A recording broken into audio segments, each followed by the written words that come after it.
Здравствуйте, с вами Алексей Сапачевский. Сейчас я хочу разобрать такой популярный вопрос, как якобы бесперспективность защиты. Вот очень часто это обсуждают на форумах там и еще где, что вот защита бесперспективна, нападение там адски рулит, а защита бесперспективна, Хьюг туда, Малонг сюда, там, ну, и все такое. Вот. И защита такая вся бесперспективная, что Хьюг даже вообще ни разу чемпионом мира не стал, да. Всего лишь вице-чемпионом мира был.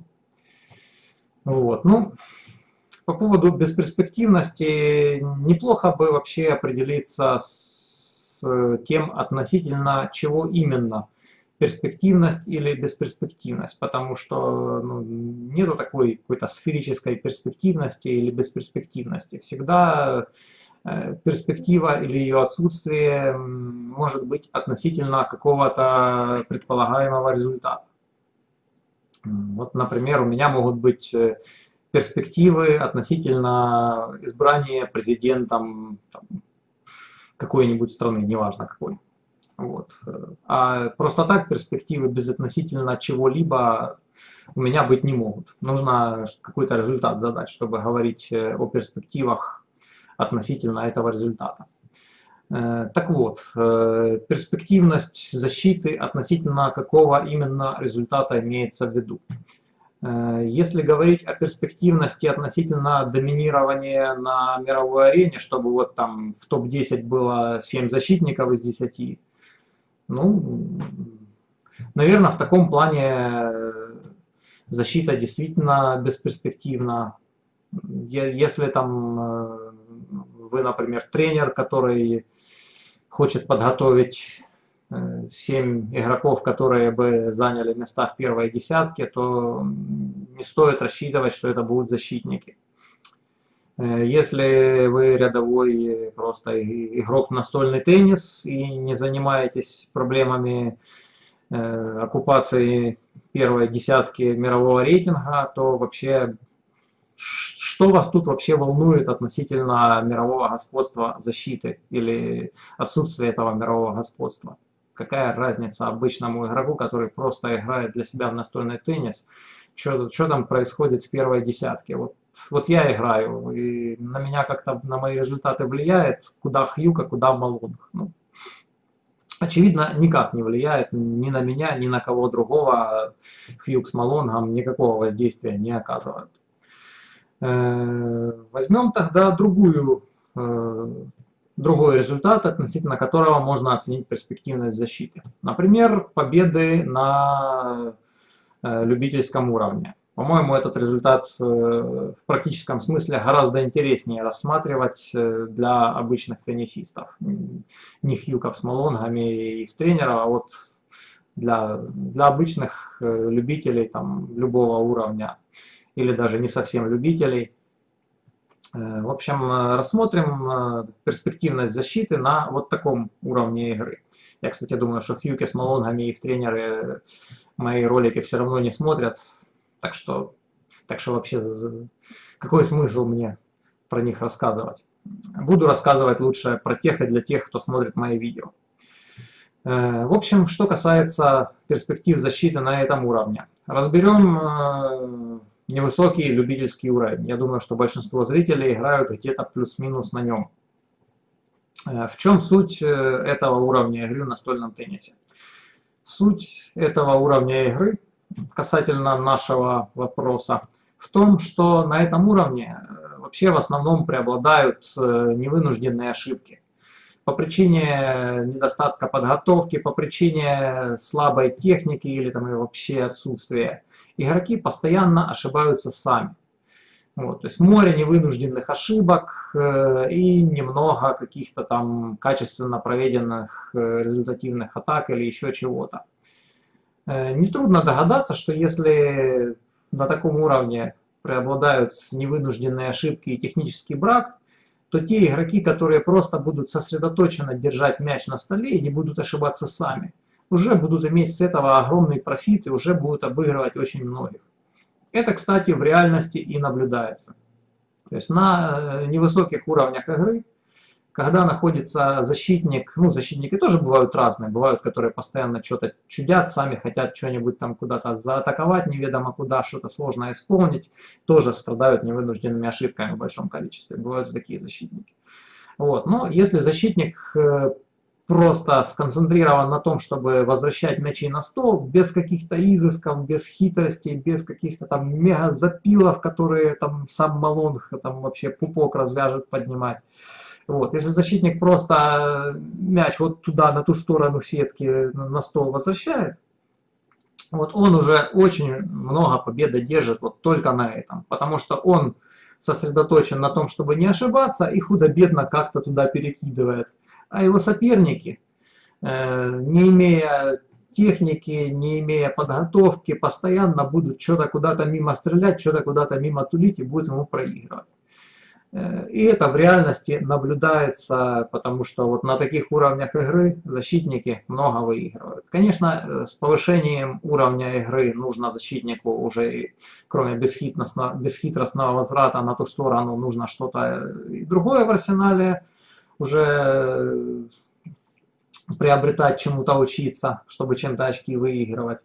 Вот. Ну, например, там, если брать уровень Дениса Калачевского, то там уже вот на таком на международном уровне, там уже просто защита на ту сторону, конечно, не пролезет. Там уже Денису нужно, и он это делает, уже нужно что-то самому делать, чтобы выигрывать очки. Вот. Но даже если говорить о пассивной защите, то есть просто на ту сторону и там, практически без атаки, то даже на уровне мастера спорта пассивная защита может себя отлично чувствовать. Кто-то может подумать, что я тут там что-то из головы сочиняю. Ну, на самом деле, тот, кто не ездил много по соревнованиям, не смотрел, что там на них происходит, не видел разных игроков, тот может думать, что это вот все там выдумано, что-то я захотел это выдумать. Но я за свою жизнь по разным соревнованиям поездил очень много и посмотрел, понаблюдал и поиграл с очень большим количеством разных игроков. И игроков, играющих в стиле глухой защиты на уровне хорошего мастера спорта, я тоже видел, встречал, играл. Просто их мало, их редко можно встретить, потому что тренеры там тоже что-то все хотят нападающих чемпионов мира готовить. Вот. Ну, хотя вроде очевидно, что чемпионов мира на всех тренеров не хватит, и может даже и не надо каждому тренеру об этом задумываться. Вот. Можно начинать там с каких-то задач попроще, обычных мастеров спорта хотя бы воспитывать. Вот. Ну, в общем, с игроками такого защитного стиля у нас действительно их мало, но это не потому, что это там куда-то бесперспективно, а потому что тренеры думают, что надо делать нападающих, игроки сами тоже думают, что вот там защита там туда-сюда не перспективная, и тоже все хотят играть в нападении. На самом деле играть нужно не всем в нападении, готовить нужно не всех в нападении. У разных людей от природы склонности и способности к разному. У кого-то склонности к игре в атаке, у кого-то склонности к игре в защите, у кого-то склонности к какому-то смешанному стилю, типа Тельнова или Калачевского, когда и защиты полно, и атаки полно, и ничто из них не доминирует. Но это я немножко отвлекся. Ну, вернемся к теме защиты, ее перспективности или якобы бесперспективности. Значит, для тех, кто смотрит мои ролики, я напоминаю, Малонги и их тренеры мои ролики смотреть не будут. А для тех, кто смотрит мои ролики, защита очень даже перспективна и даже зачастую перспективнее нападения. Еще раз, я не призываю всех играть в защите. Я призываю присмотреться к себе и к тому, к чему проявляется больше склонность, и играть в том стиле, к чему эта склонность проявляется. Так будут достигаться наилучшие результаты. Таким образом будет происходить наиболее быстрый прогресс. Это не я сейчас придумал. Наука этот вопрос уже достаточно изучила, чтобы сделать такие выводы. Ну и я когда этим вопросом занимался, я вот как раз этим вопросом и занимался, изучением стилей деятельности, кому в каком стиле лучше действовать. Вот, поэтому нужно присмотреться к себе, определить, к чему проявляется склонность. И не придумывать из головы, а я хочу быть как Малонг, потому что меня прет, как Малонг играет. Ну, как бы, если у тебя от природы такие склонности, как у Малонга, ну да, надо играть в таком стиле, как Малонг. А если от природы совсем другие какие-то склонности и способности, то нужно, ну, я никого не заставляю, я просто сообщаю, как будет лучше, как будет результативнее, как будет больше успешность занятий этой деятельностью. Вот. Больше успешность и результативность будет, если действовать в соответствии со своими природными склонностями. Если больше тянет играть в защите и способности к этому, то лучше играть в защите. А насчет перспективности защиты на невысоких уровнях игры, повторяю, подвожу итог. Она там даже перспективнее, потому что все соперники только и норовят, что сделать невынужденную ошибку и совершить технический брак. А если ты вместо совершения технического брака каждый второй удар просто возвращаешь мяч на стол, то вот уже и профит. Ты возвращаешь мяч на стол, а они через раз сами какую-то хрень левую изобретают и сами себе голы забивают.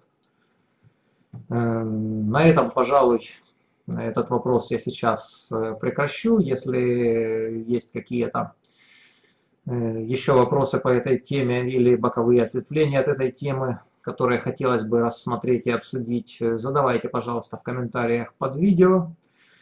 Пишите, какие есть вопросы по этой теме, пишите, какие есть соображения. А я желаю всем играть в том стиле, который соответствует природным склонностям и способностям. И, кстати, инвентарь тоже нужно подбирать под него, а не тот, который Малонг играет. Вот, да, Малонгу с ним, я уверен, отлично, но это не значит, что оно всем подходит.